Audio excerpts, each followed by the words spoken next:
नमस्कार. श्री स्वामी समर्थ सर्वांना. स्वामींच्या चरणांना वंदन करून आजच्या व्हिडिओला सुरुवात करूया.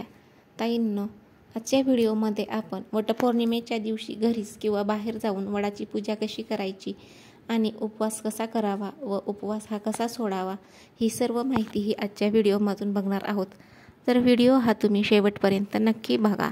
ताईंनो, जर का तुम्हाला घरी वडाच्या झाडाची पूजा करायची असेल घरच्या घरीच, तर तुम्हाला वडाच्या झाडाची माती लागणार आहे. तर वटपौर्णिमेच्या दिवशी घरी पूजा करण्यासाठी तुमच्याकडे वडाच्या झाडाची माती असायला हवी.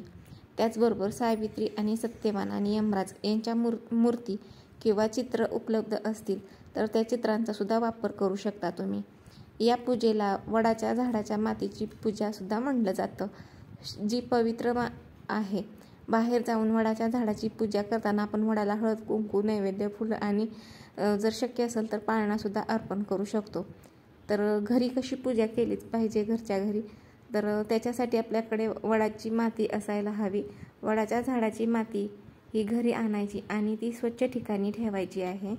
त्यानंतर सावित्री, सत्यवान आणि यमराज यांच्या लहान मूर्ती किंवा चित्र आहेत ती स्थापन करायची. त्याच्यानंतर वडाच्या मातीची आणि मूर्ती चित्रांची पूजा करून घ्यायची. पूजा करून झाल्यानंतर तुम्हाला नैवेद्य अर्पण करायचं आहे. नैवेद्यामध्ये तुम्ही फळं मिठाई ही अर्पण करू शकता. त्यानंतर जर शक्य असेल तर तुमच्याकडे शक्य असेल तर पाळणा हा वडाच्या झाडाला तुम्ही अर्पण केला तरी चालेल. जर का तुमच्याकडे वडाच्या झाडाची माती नसेल तर तुम्ही भिंतीवरती एक वडाच्या झाडाचं चित्र काढून त्याची पूजा करू शकता. तर त्याला हळद कुंकू वाहून त्यात फुलं अर्पण करायची आहेत. त्याच्यानंतर मनोभावे पूजा करायची आहे. आपल्या पतीच्या दीर्घायुष्यासाठी ही पूजा करायची आहे. पूर्ण भक्तीने ही पूजा तुम्हाला करायची आहे.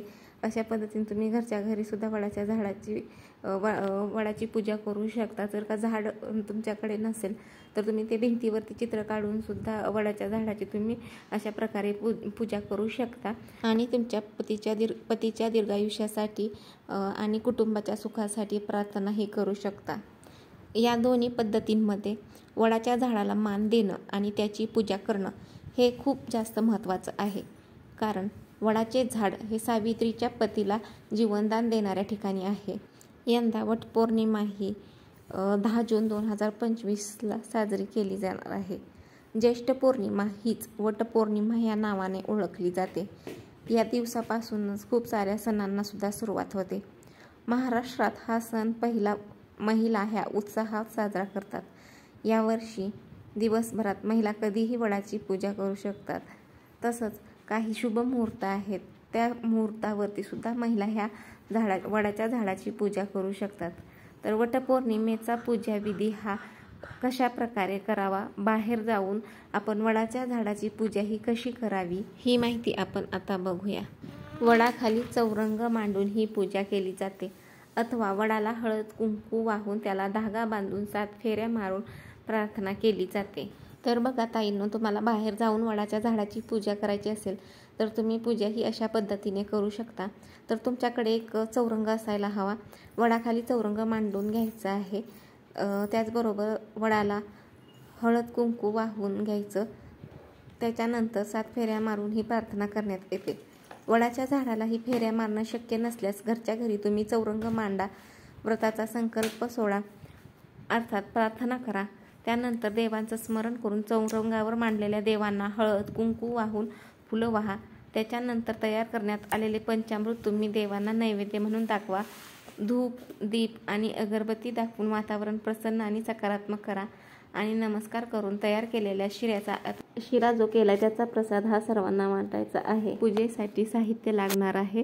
वटपौर्णिमेच्या पूजेसाठी काही ठराविक साहित्य लागतं.